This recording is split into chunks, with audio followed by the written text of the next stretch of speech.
पाकिस्तान से तैयबा बुखारी का आदाब। गुफ्तगू का आगाज़ एक शेर से करते हैं, मुलाहिज़ा कीजिए। उनको आता नहीं अगर कुछ और, उनको आता नहीं अगर कुछ और, गुल खिलाना तो खूब आता है। गुफ्तगू की तशरीह आपकी ज़िम्मेदारी, आपके जहनों की ज़िम्मेदारी, आपकी काबिलियत की ज़िम्मेदारी, आपकी फ़हम फरासत की ज़िम्मेदारी, आपकी सियासी बसीरत की ज़िम्मेदारी। हमारी ज़िम्मेदारी आप तक ख़बर को पहुँचाना और मुस्तनद ख़बर को पहुँचाना है। हमारा ताल्लुक़ किसी सियासी जमात से नहीं, ना हमारी किसी सियासी जमात, किसी गिरोह या किसी तबके से कोई अदावत है। हमारा मकसद आप तक दुरुस्त मालूमात को पहुँचाना और हुकूमत तक आवाम की आवाज़ को पहुँचाना है। गुफ्तगू का सिलसिला तेज़ी से आगे बढ़ाते हैं। अब सदाए एहतजाज बुलंद करना शुमार होगा। आज के अखबारात में पढ़ने को मिला, सड़क ब्लॉक करना संगीन जुर्म होगा, करैक्टर सर्टिफिकेट पर इंतशार पसंद लिखा जाएगा, सरकारी महकमों को मुलाजमीन के खिलाफ कार्रवाई के लिए भी पुलिस मरासले लिखेगी, वीडियो की मदद से शनाख्त करके मुकदमात दर्ज होंगे। एहतजाज शहरियों का हक, लेकिन किसी को सड़कें ब्लॉक करके शहरियों को परेशान करने का इख्तियार नहीं दिया जाएगा। इसके साथ ही मेरे पास एक और खबर भी है, और वो है कि नाबीना अफराद ने अपने मुतालबात के लिए सड़कों पर फिर आकर एहतजाज करना शुरू किया है, जिसके बायस ट्रैफिक जैम हुई, धरना भी उन्होंने दिया। बहरहाल सड़कें जैम करने पर, सड़कें ब्लॉक करने पर, ट्रैफिक जैम करने पर, ट्रैफिक को रोकने पर तो मुकदमात दर्ज होंगे और इसको संगीन जुर्म करार दिया जाएगा। और जो हमारी जिंदगियों में आलूदगी फैलाई जा रही है, जहनों में जो आलूदगी फैलाई जा रही है, जहनों को जो ब्लॉक किया जा रहा है, उसका जिम्मेदार कौन? आला इदारों में अगर तबादले हो रहे हैं तो इस पे इतना हंगामा क्यों? इस पर इतनी सियासत क्यों?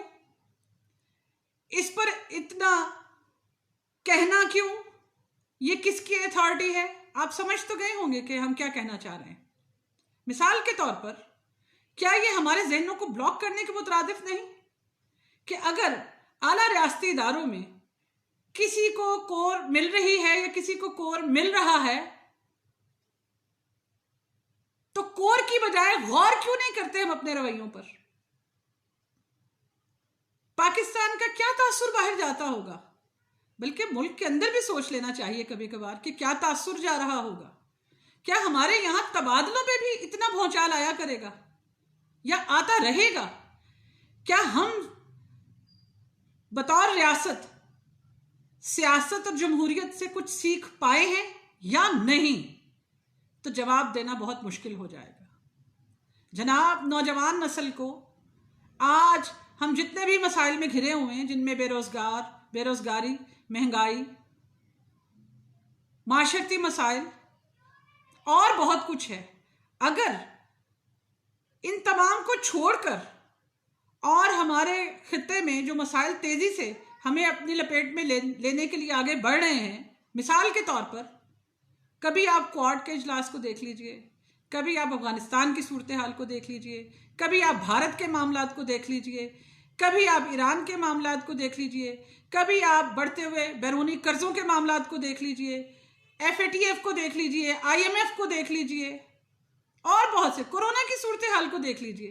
तो इसमें ऐसा क्या हो गया कि हम बार बार आके यहीं रुक जाते हैं कि फलां को एक्सटेंशन मिल गई तो क्यों, नहीं मिली तो क्यों, जिम्मेदार हैं तो कौन, और कौन जीत गया कौन हार गया? ये सिलसिला कब तक चलता रहेगा? हम क्यों आसूदगी से आगे बढ़ना नहीं सीख रहे? हम क्यों इत्मीनान से आगे नहीं जा रहे? क्यों एक पेज को खतरा लाहक हो जाता है? हम क्यों पूरी किताब की बात नहीं कर पाते? किसी एक का तबादला वजीर आजम की अथॉरिटी है या आला रियासती इदारों की अथॉरिटी है? होती होगी, होनी भी चाहिए, लेकिन पाकिस्तान की अथॉरिटी कहां गई? पाकिस्तान की अथॉरिटी को कौन सोच रहा है? खुदा ना बहस करें, एक दूसरे से बात भी करें, तवील मुलाकातें भी करें, लेकिन इन मामलात को हमारा मुकद्दर मत बना दीजिए। बहुत सी सलाहियतें हैं हमारे पास, बहुत से जानिसार हैं हमारे पास, बहुत अच्छी लीडरशिप है। आगे आने का मौका तो दीजिए, आगे बढ़ने का मौका तो दीजिए, आगे सोचने का मौका तो दीजिए, एक दूसरे को बर्दाश्त तो कीजिए। एकदम एक पेज पे खौफनाक सूरत हाल इकट्ठी हो जाती है, एकदम एक पेज पे अच्छी सूरत हाल आ जाती है। बेचारे अवाम कहाँ जाएं, क्या करें, क्या सोचें? कम से कम रियासती इदारों के हवाले से तो सियासतबाजी नहीं होनी चाहिए। ये तय कर लीजिए, आज नहीं तो कब ये होना होगा, ये सोचना होगा, ये करना होगा।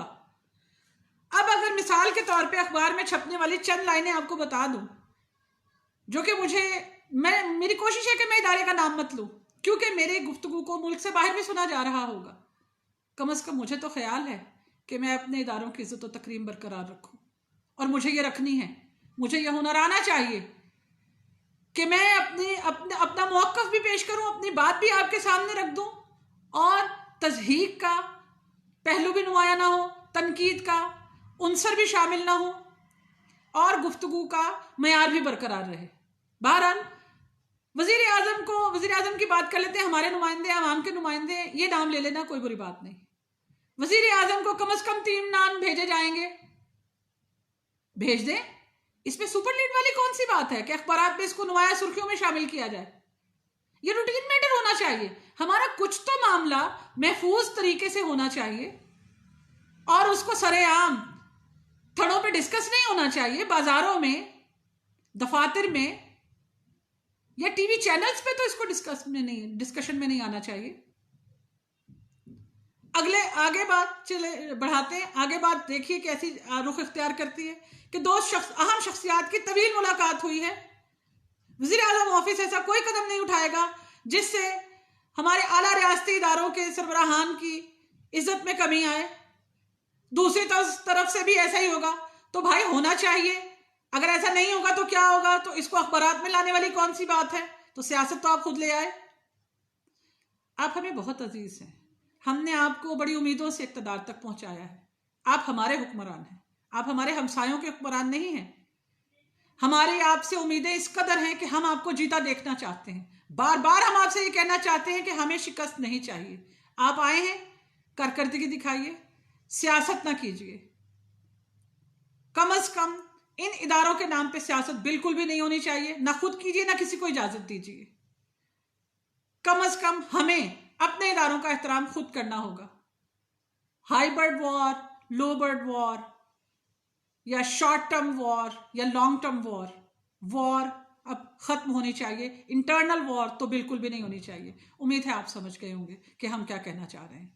फिर मिलेंगे। अल्लाह हाफिज।